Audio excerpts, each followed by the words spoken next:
The one or two ladies and gentlemen, right here in front of you, I have the 2005 Porsche Carrera GT. This is probably one of the top 2 greatest sports cars of all time. And you want to know why? Let's talk about it right now. What is happening, guys? My name is Salomondrin. Today I want to talk to you about the Porsche Carrera GT, which is one of my favorite. I'm sorry, how dare I say one of my favorite? It's honestly my favorite car of all time in the universe without considering the McLaren F1. I love and adore the McLaren F1, but I've never driven it, and even people that have driven the F1 say that this might be the purest form of driving of all time. So I'm not gonna question those guys. I'm just gonna let that go and say this can be, or probably is, the greatest car ever made and the last one of its kind. So what makes the Carrera GT everything that makes the Carrera GT? Well, number one, it's really scary. It's got a lot of bad stories. It's got a really terrible accident that took Paul Walker's life probably 3 to 4 years ago, and that was really bad. So everyone started to get really scared of the car. So what's so scary about this car? And the reality is, this is a race car for the street. And that's where the line gets crossed multiple times, because at the same time that it's a race car for the street, and that is the most satisfying driver's car of all time because you're in control of everything. This is the last analog car of its kind. 3 pedals, a manual, no electronics assist, no stability control, none of that shit. This is raw power. And this is what makes it a great driver's car. But at the same time, it makes it a problem because the driver is 100% in control of everything that happens in the car. But at the same time, the car gives you a lot of confidence because it's a very capable car. It's a very sexy car. The sound that it makes you feel like a rock star. But the problem is there is a line. There is a line as to how much you can really push this car before the car can push you. And that's where the line hasn't been drawn properly by everyone. I respect the shit out of this car. I'm very careful every single time I drive it. And what I love is that I need to be completely alert of everything that's going on in case I need to catch the car, in case the back moves too much, I'm giving it too much power, whatever it is. I'm always conscious of what I'm doing. So this car, at the same time that it's one of the most satisfying driver experience, is also one of the scariest ones of all time. And how this whole car came about is one of the most interesting stories. So Porsche, back in the early 90s, I want to say 1992, they made this V10 5.5 liter engine for some kind of racing. And then years later, they shelved it. They were like, we're not gonna use it. And then years later in 99, they said, we're gonna put it in a Le Mans car. And that's where we're gonna use this engine. And at that point, VW was coming in, acquiring Porsche, and they were figuring out like the release of the cars and everything that they were doing with the brand. So at that point, Porsche said, you know what? No more of that Le Mans idea. Let's just kill it. Fuck it. Let's focus all of our energy in the Cayenne because we need to move more units. Porsche was in a really bad financial situation at that time. So they had to prioritize and sell the Cayenne. And listen, we all have to make some sacrifices, and Porsche did that, and they did it right. Because in 2000, they came out with the concept car for the Carrera GT, and it had that Le Mans engine, and it caused so much excitement that people were like, fuck that, well, you need to make that car. And Porsche not only made that concept car with a 5.5 liter, 550, 580 horsepower. No. You know what Porsche did? They actually made the first car ever that went from concept to reality with more power and a bigger engine. So the 5.5 liter engine became a 5.7 liter engine.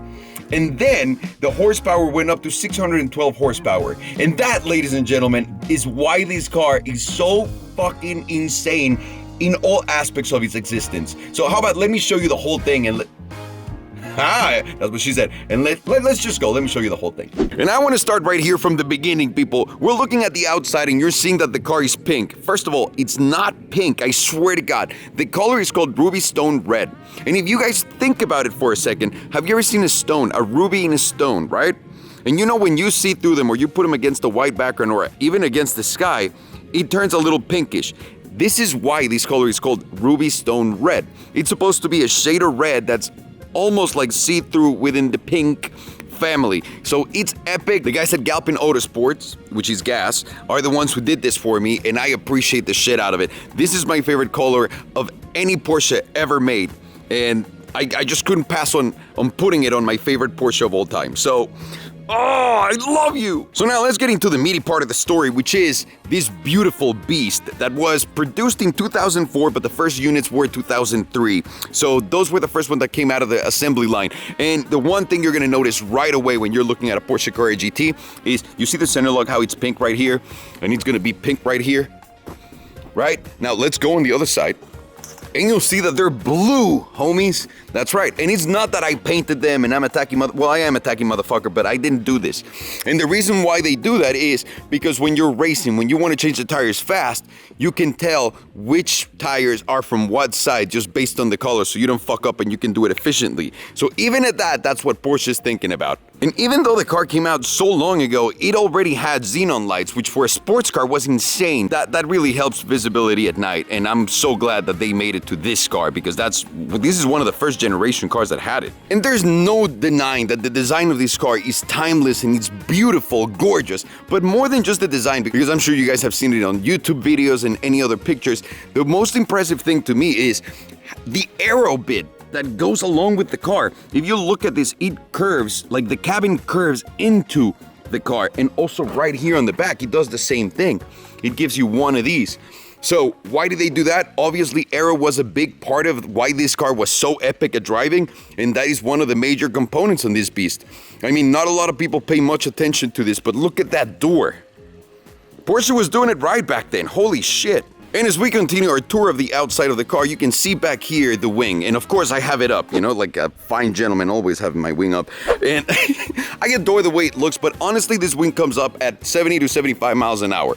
I can never tell because I'm driving, but it's pretty damn epic the way it looks. It's slow. I wish it did all the fast shit that the McLaren does, but it's pretty epic for when it came out and how much it elevates and comes off the car. And since we're looking at our backside, right here is one of the most important components of this car, which is that beautiful 5.7 liter V10 engine that Porsche put in here that produces 612 horsepower. That takes the car from 0 to 60 in 3.5 seconds. Holy shit. This right here is worth all of this car and then some, because it's so responsive, it sounds so good, and the feel is just exquisite. So how exactly do you get in the Carrera GT? And a lot of people have that question, because it's actually weirder than people think.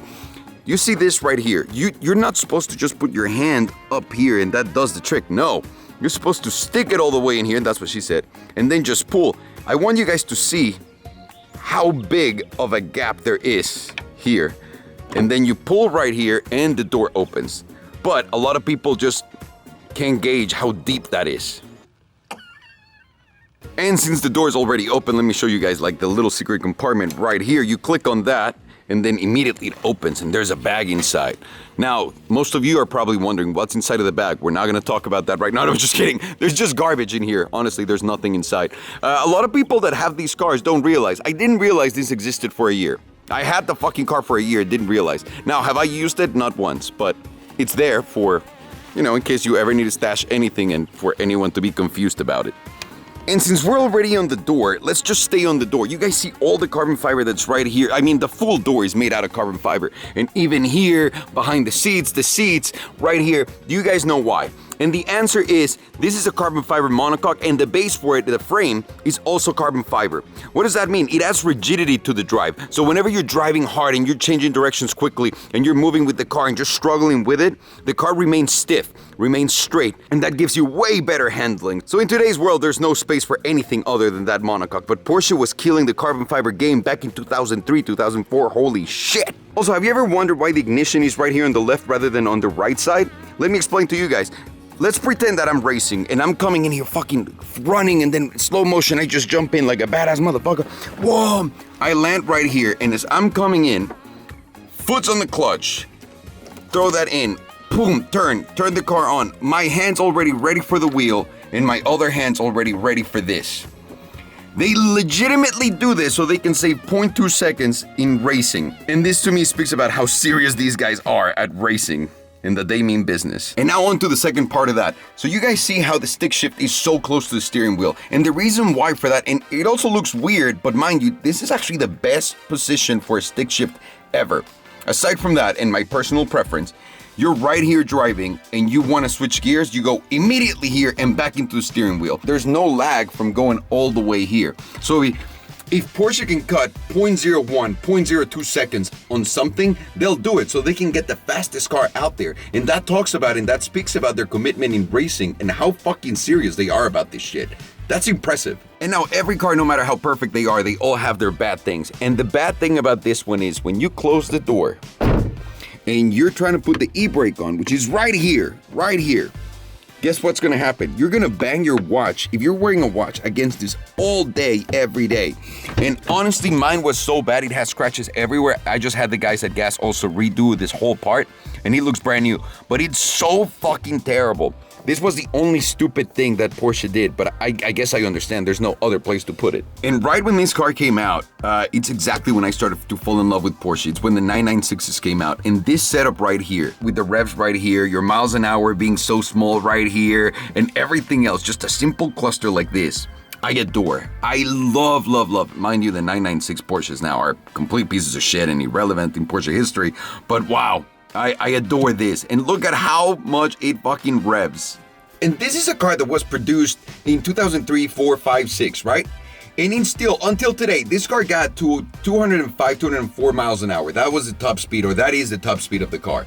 But when you talk about acceleration and how fast it gets there, there's no other car that pushes you through every fucking gear like this one. And it's so exciting, exhilarating to drive. Oh, yes. And a little bit of history with this, just a little fact about it. This knob right here that you have on the stick shift, all the way on top, and I don't know why I keep holding it like this. Yeah, baby. Yeah.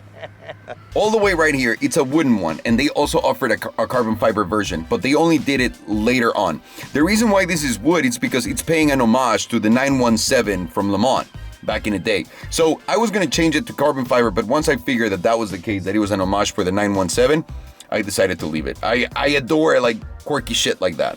And for the curious one, my car is number 920 out of the 1270, 1300 cars that they made. Boom! And one thing you gotta appreciate and admire out of this is like, look at the simplicity of the cabin. You see these two? These are just for the lights. Obviously your ignition. Then you have all of your gauges right here. And then you go to the right. You have your radio stuff up there. And then right here, traction control off. Your wing going up and down, locking, unlocking the vehicle, big part of what you're doing. And then windows and your AC. There's no fuckery, there's no fucking around in this interior. It's so focused and I love it. Another question that I keep getting whenever I show the car, it's like, why do you have like this type of material right here? And the reason is actually rather simple. The carbon fiber right here and there's carbon fiber right here, they would rub against each other if someone's sitting all the way to the back. And they're avoiding that by just putting this right here so that you don't get that fucked up noise, which is ideal. And for those of you wondering, that's right, this is a convertible, guys. So no other car of this type was a convertible when this came out. The last one ever was the F50 by Ferrari, 95. 10-year difference, holy shit. Let me show you how. And now with the help of Farghini, my cameraman extraordinaire, I'm gonna show you how to remove the top in this convertible beast. So come here, Farghini. Right here, you see there's two clamps. There's one on this side and one on the other. So what I'm gonna do is I'm gonna press where it says press, and then just pull down on this. And then immediately this releases the top. And then we gotta go to the other side, because the order is actually important here. You gotta do that one first like that, then this one, same thing, it's the same mechanism. So you're gonna do press, you're gonna pull down. Once you do that, this is the first one that goes. So you lift it from the back, pull it, and this goes actually in your trunk. And this is exactly where you put your top. And the thing is, you gotta overlay one part on top of the other. But again, I'm too lazy and I'm not gonna do it because I'm gonna go on the ride and show you guys what this whole thing is all about. All right, and on to the really good part of the video, which is let me show you what's up with the clutch and what the whole fuzz is all about with that thing. But let's just go and drive the car to show you everything that he can do and how it sounds. Let's just go. Okay, so the clutch. Let's get into that tricky part right now because everyone talks always about like what's so weird about the clutch in the Carrera GT. The weird thing about the clutch in the Carrera GT is like a normal clutch, you're gonna find the bite. Where the clutch bites, the car shakes, moves forward, and you can give it gas. Pretty easy and straightforward. In this thing is completely different because you need to wait until you're releasing the clutch. You hear it grab gear and push forward. The car starts moving before it fully grabs the gear. It's the weirdest fucking thing. And if you give it any gas at that point, the car will die. It's the weirdest thing. So let me show you. Let me show you a progression of this just once. I apologize for my camera, but this is how we're gonna film it. So, there it is. I got my 3 feet right here. So, step number 1, I'm gonna put the clutch in. All the way in, and I'm gonna put the car in first gear. Now, I'm gonna start letting the clutch go slowly until you hear the once comes in, that means it grabbed the gear and I can give it gas. Before that, if I give it gas, the car will stall. So it's moving, hasn't grabbed gear. Hear that? That's when the car grabbed the gear. That's when you can give it gas. I don't know why I'm filming you guys. That's when you can give it gas. If you give it gas before that, the car stalls. So what's the problem with that? At a light, you can't rush through it. So if you're waiting on a yellow light to turn red to make a left turn, you better know where your cutoff point is and where you're gonna be within a few milliseconds basically of placement so you can get the car going. Normally the problem for everyone that drives one of these is you don't have the patience. Once you get like people honking at you, you're like, oh my God, I need to go. And then you go and make the mistake of driving it like a regular car. That is the only problem. It's not that intimidating. Once you learn the clutch, it's actually way easier because the clutch pushes so much harder than any other clutch because it's a race clutch. So it's got a lot of push behind it. So it's kind of like modulating what you're pushing for the car to move forward. And once you get the timing right, you're fucking golden. Now, if you don't, and if you fuck up your clutch, that's a $24,000 job. And that is if you're giving back your old clutch to Porsche. If not, it's $30-something thousand, which is insane. Insane. And I know that because I just had to replace mine. Not because of the bad driving. 3,000 miles, it's about like the life expectancy for each one of these driven okay. So that's where we at right now. Anyways, let's go for a ride, guys.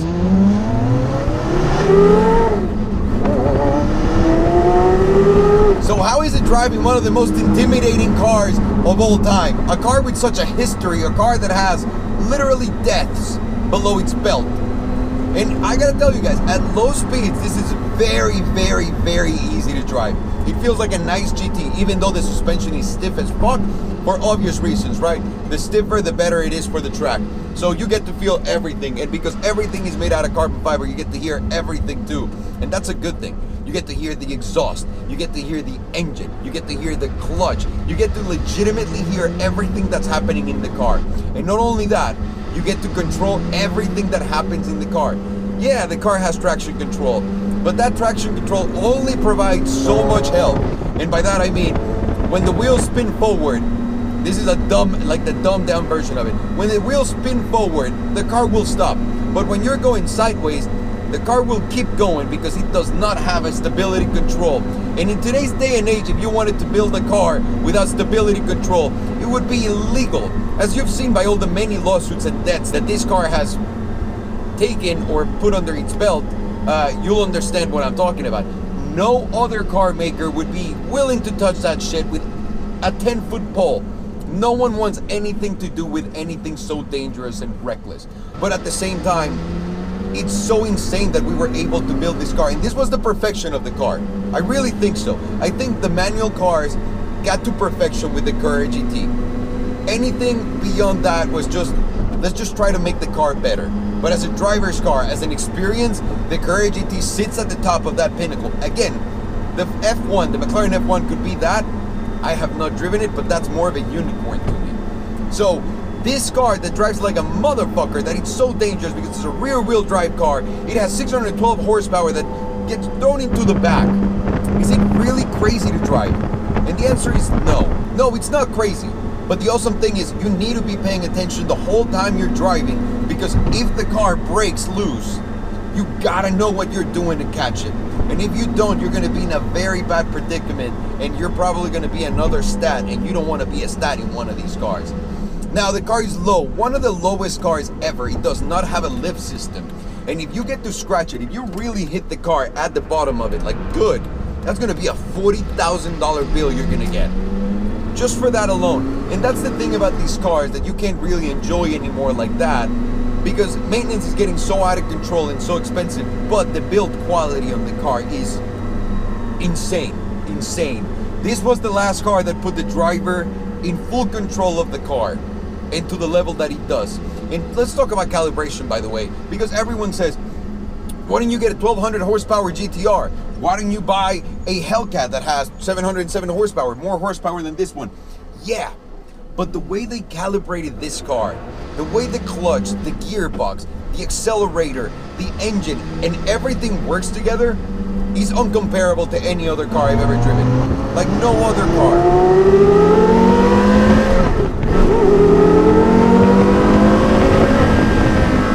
It legit sounds like a fucking Formula One car. I mean, the greatest exhaust note of all time, and one of the sickest looks too on the outside, because this is a classic already. This car is, what, 2005? This is 13 years old, and people still think this could be a 918 sometimes. That's insane. So they nailed it with the design, they nailed it with the driving experience, they nailed it with everything. What else could you ask from Porsche? And what do you guys think? Is this the greatest analog car ever made? Or if not, which one do you think it is the greatest and why? Please let me know in the comments down below, guys. It's been a pleasure hanging out with you, and especially driving the CGT, which I was gonna say I don't get to do very often, but I actually do more than you guys think. Thank you very much for watching, guys. My name is Alejandro, and I always approve these messages.